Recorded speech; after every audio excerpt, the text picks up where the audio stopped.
guys, welcome back to the channel. This is Patterson with GI Life. Today we'll be discussing joining the Air Force. For those of you that probably haven't figured it out yet, I am in the Air Force, and I've been in the Air Force now probably about 8 years. So you're considering joining the Air Force. Today we're going to discuss some things you should consider while coming to the Air Force. So with that being said, let's hop right into it. So the first thing is you want to find a reliable recruiter. I cannot begin to tell you how many stories I've heard of recruiters, I shouldn't say lying to people. If you don't ask questions, they probably wouldn't be answered. And in a lot of cases, I found that, people didn't ask questions. And when they came in and found out, they kind of blamed it back on the recruiter, as if they said the recruiter lied on them, which it wasn't really entirely like that. And yes, the recruiter could have volunteered that information as well. And I actually hold recruiters accountable because you need to share that information as well. But at the end of the day, you also need to do your due diligence. For me personally, I actually went through for recruiters. And if you are adamant or if you're determined enough to get where you want to be and that person is not fulfilling that need, by all means, get up and leave. Go find somebody else. So that's the first thing. You want to find a reliable recruiter that's going to work for you. My recruiter, awesome. Like he answered every question I had. Even more information. Like he didn't bloat it up, so to speak. He spoke of all the good things with the Air Force as well, and he also gave me the bad aspects of the Air Force as well. So he gave me both sides. You want to find a recruiter where you could ask your questions and he's not gonna be hesitant to give you that kind of information. So I gotta say I really do appreciate my recruiter for doing that when I came in. The next thing you want to consider is get a list of all the things you want in terms of joining the Air Force. Get a list of everything that you're looking for, how you want to benefit, what's your goals when you get here, what's your goals long-term, and what's your goals short-term. I find a lot of people come in and I shouldn't say they didn't think it through, but they had a misconception as to what exactly this is. You look at the commercials and you see these guys flying jets or, being all badass in front of jet, marshalling airplanes, and then they come in and realize, what, it's not really like that. My job involves airplanes, yes, but there are other jobs that do not involve airplanes. Actually, there are many jobs in the Air Force that do not involve being on an aircraft or being involved with an aircraft. You're going to be supporting the mission that deals with the aircraft, but you're not necessarily going to be on the airplane. So if that's what you're thinking now, nah, get that out of your head. And I know a lot of people think that because every time I walk around or people see me in uniform, the first question they ask, and a lot of you prior service or you guys that are currently enlisted know this, what aircraft you fly? So that is the first thing. Don't think that you're going to come in and you're going to be flying jets and, doing loops in the air. That's probably just not realistic. The next thing you're going to figure out is, do you want to come in as an officer or do you want to come in enlisted? It's a very different lifestyle depending on which one you pick. The Air Force is very people-oriented in the sense that they take care, or they're supposed to take care of their people. I'm not saying every unit is going to be the same. Some units could be shady, some units could be awesome. Some units could be crappy. So it all depends on your unit as well and the personnel that make up that unit. That kind of shapes that environment and shapes that future for you when you come in, or shape your perspective when you do come in. So you're going to want to look at your long-term goals, what you want to gain when you get into the military, and what you want to gain long-term and short-term. So I know when I came in, my goal was, actually I came in on a whim. Like I visited probably Air Force recruitment offices maybe 5 or 6 times over the course of 6-7 years before I actually decided to join the military. When I came in, it was ASVAB, next week sworn in. I remember leaving the office like, holy crap, what the hell I just did? So you're going to get that feeling too, guarantee it. But my goals when I came in, I didn't come in for schooling, I didn't come in for money. My goals were mostly long-term based. In my civilian job, I didn't have, in my mind, I didn't have a future to look forward to in terms of when I get older, when I retire, where I'm going to live, where's money going to be coming from, things like that. So my view was like, I looked at it, I spoke to military people, And a lot of military people were like, majority were like, yeah, man, come on in the Air Force. A lot of Army guys were like, don't do it. But then you met those Army guys that, it was here. And they're like, yeah, man, the Army is awesome. If you get past the BS, it's actually really good. And, there's always going to be those different perspectives. I've had a few people that told me, hey, the Air Force is what you make of it, which is very true. Everything is what you make of it. So when I came in, it was all for long-term goals. I had friends, like my best buddy, when we went to boot camp together. We were in the same flight together. Came back, we were in the same unit together, before he transferred and guard. But he came in for education benefits. His goal was when he came in, finish his engineering degree, probably go do a master's, and get his education benefits to decrease the cost of his education. And he did a very expensive degree, but he got that degree almost free, so to speak. And that was a big reason he went to the Guard as well. That brings me to something else. It wasn't on my list to speak about, but I will speak about it. You need to understand the different components that make up the military. So, for example, you need to know the branches. I'm amazed there are people that do not know that the Coast Guard, is also a component. So there's the Coast Guard, there's the Navy, there's the Army, there's the Marines, there's the Air Force. Now there's the Space Force. Also, you need to understand the breakdown of those. For example, you have the Air Force and Army Reserve. The Marines also have a reserve. The Navy also has a reserve. You also need to understand the Army and the Air Force Guard. The Coast Guard, I think, also they have a reserve as well, if I'm not mistaken. So you need to understand, do you want to come and do this full-time, or do you want to come and do this part-time? If you have a great job and you're just coming in for pretty much benefits, kind of like me when I came in, I had a decent job, but I came in for the long-term benefits. But if you're going to come just for the benefits and you don't want to do this full-time, you're going to be taking a pay cut, well, by all means, come in as a reservist or a guard or a guardsman. That way you're in, but you're also out. You're not doing it 24/7. It gets monotonous. I appreciate the fact that I could go to my civilian job, I could come back and I could do the military side, so it doesn't get monotonous. You still get the benefits long term, even though they're slightly different. We're going to go over those differences in later videos, but it is slightly different. You do reap a lot of the benefits long term and short term as well. For example, your VA loan benefits, GI Bill, reserve GI Bills, things like that. So understand the components that are available to you to join, as well as the benefits that comes with those different components. For example, the benefits on the reserve side versus the benefits on the guard side are very different.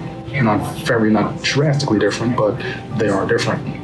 For example, the education benefit on the reserve side, unless it's changed, your TA, for example, on the reserve side, I think is only $4,500 versus on the guard side, I want to say it's $9,000. So there's a difference there as well.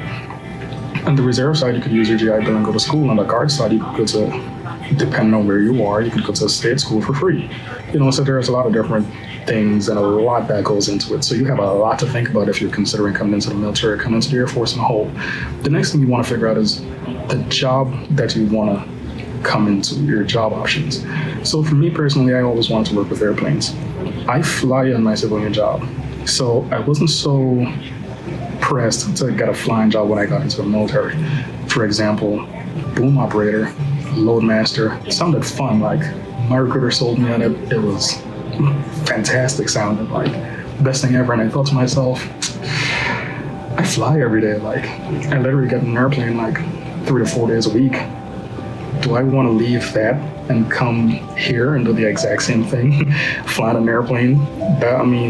Technically I'll be flying an airplane 5 to 6 days a week. Because as a flyer, you still have currencies that you have to maintain. Like, this is not a weekend warrior type thing if you're going to join the reserve and be a flyer. You're in a weekend warrior. You still got to maintain your currencies, your net currencies, flight currencies, things like that. So I had to put those things into perspective. I still, however, wanted to work with planes. And that's how the opportunity of aerial port came, which I was also skeptical about doing aerial port or air transportation, as you might know it as, which is the actual correct name. But I was hesitant to do it because, like I said, on the civilian side, I fly, so going to a port, doing ramp, cargo duties, things like that. But on the military side, it is very different. It is very different on the military side. I will say it is not typical, depending on where you're located, your base is not going to be the same as being at a civilian airport, throwing bags as on the civilian side. It's not like that. It's very different. We actually move the military. We move everybody, Army, Marines, Navy, you name it. Like, I've worked with every branch in this career field, moving their stuff. So it is very different, and I appreciate all the information that I've learned. So you need to think about what career you want when you come in here, and how you could also use that if you plan to just come to do 1 or 2 enlistments, how you could use that when you get out and go on the civilian side. So that's also the other part of that. Like, I've seen people come in here and do aircraft mechanic, for example, or, they're working in airframes, but then they wouldn't go and get a A&P license. Like, what's the point of that? And you're pretty much bypassing all the red tape and hassle that a civilian person has to go through to get that A&P license. And you could literally just go in and get that test because you already have the background and the experience. You study and go take the test. So I have a guy in my unit. He went into the A&P license. He was aerial board, but he used his benefits to go get an A&P license. So if he came in and he was, an aircraft mechanic, he could use that experience as well and go back and get his A&P license, just giving an example. Not saying he was wrong the way he did it. That's what he figured out he wanted to do afterwards. When I initially came in, I actually wanted to do aircraft mechanics as well because I own my own airplane, and I also wanted to save myself maintenance costs and get an A&P license as well. That way, I could actually be more in tune with my airplane. If something breaks, I don't got to go to the mechanic and be like, "Hey man, can you help me out?" Yeah, that's going to cost you $800. Instead of doing that, I just buy the part and I can do it on my own. So that was my initial idea. And my recruiter sold me an aerial port, which I do not have any regrets to this day. The other thing you want to figure is the lifestyle. Does the lifestyle of the branch you're joining going to match the lifestyle that you appreciate and enjoy? The military in a whole, on a grand scheme of things, the military in a whole, you're going to be traveling. If you're not somebody that is cool with being away from home, traveling outside the area, and depending on the job you have, you're going to be traveling a lot. If you're not that type of person, this ain't for you. I've known people who have traveled their entire careers, like they're probably on their 5th, 6th, 7th base.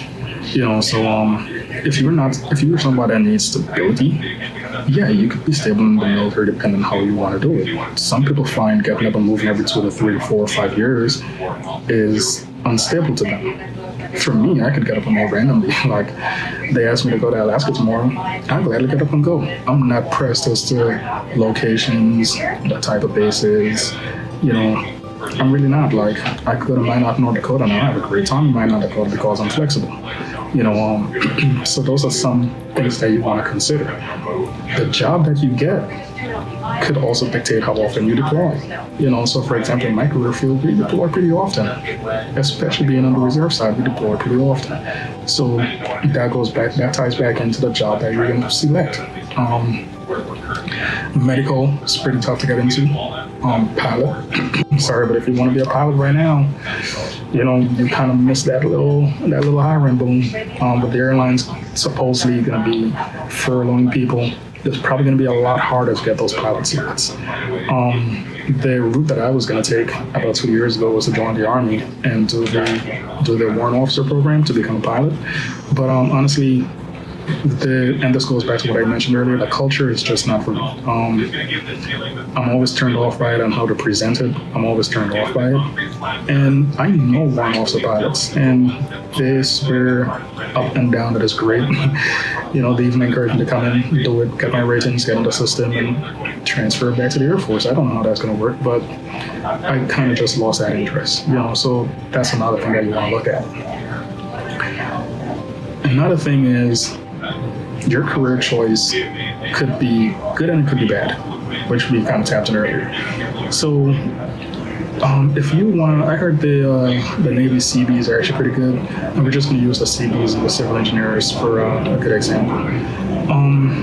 Different branches specialize in kind of like different things. They all have everything or similar things, but they specialize mostly in different areas. For example, if you're going to do civil engineering, each branch has civil engineering pretty much, or a version of civil engineering. But where would you get the most of that experience? From what I heard, the Navy is great for civil engineering. And also the Air Force has a really good civil engineering side. The Army, I forgot what they call it. It's kind of civil engineering pretty much, but I forgot what they call it in the Army. But if you're going to be into computers and tech, I heard the Navy and the Air Force are top when it comes to computers and tech.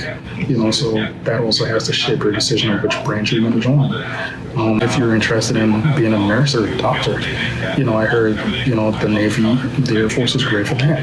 If you want to be in infantry, slash military police, the Marines, the Army, great for that. The Air Force also has their security forces, but from how it was explained and broken down to me, the Army and the Marines, they perfected it.